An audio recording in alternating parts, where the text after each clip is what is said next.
little profits that an idle king, by this still hearth, among these barren crags, matched with an aged wife, I mete and dole unequal laws unto a savage race, that hoard, and sleep, and feed, and know not me. Doubt I cannot rest from travel. I will drink life to the lees.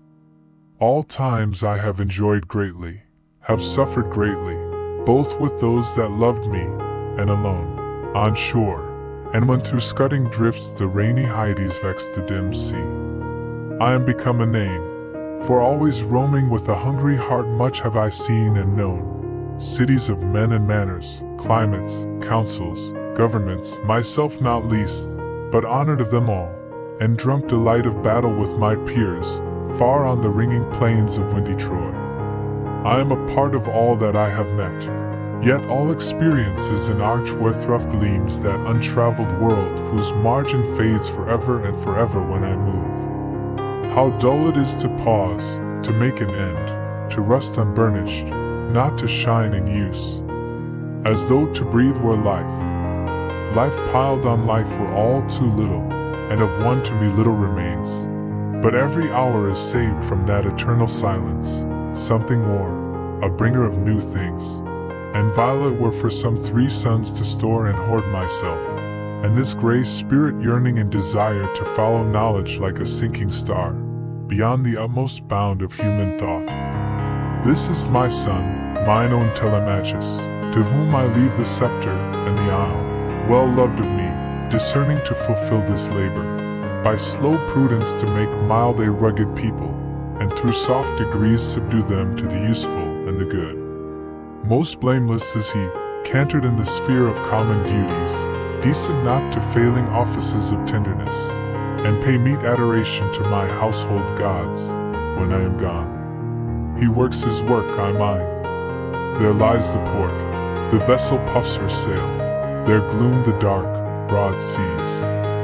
My mariners, souls that have toiled, and wrought, and thought with me, that ever with a frolic welcome took the thunder in the sunshine, and opposed free hearts, free foreheads. You and I are old age hath yet his honor and his toil. Death closes all, but something ere the end, some work of noble note, may yet be done, not unbecoming men that strove with gods. The lights begin to twinkle from the rocks, the long day wanes, the slow moon climbs, the deep moans round with many voices.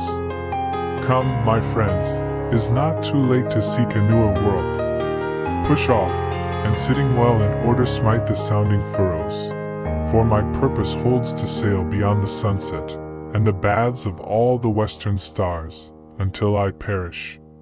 It may be that the gulfs will wash us down, it may be we shall touch the happy isles, and see the great Achilles, whom we knew. A life of leisure, a king in vain, ruling a savage land with laws unjust. But I, a wanderer, cannot remain, my thirst for travel, I must quench and trust.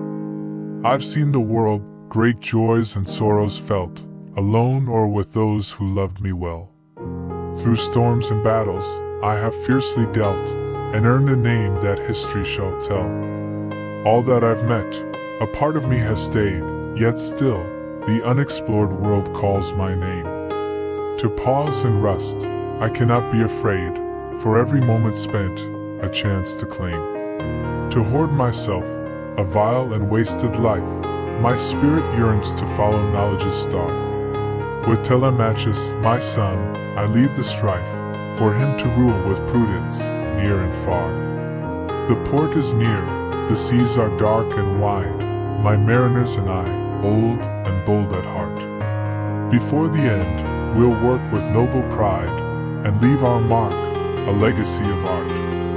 The lights twinkle, the day wanes, the moon glows, the deep moans with voices, both near and far. It's not too late to seek a newer world, that though much is taken, much abides, and though we are not now that strength, which in old days moved earth and heaven, that which we are, one equal temper of heroic hearts, made weak by time and fate, but strong in will, to strive, to seek, to find, and not to yield.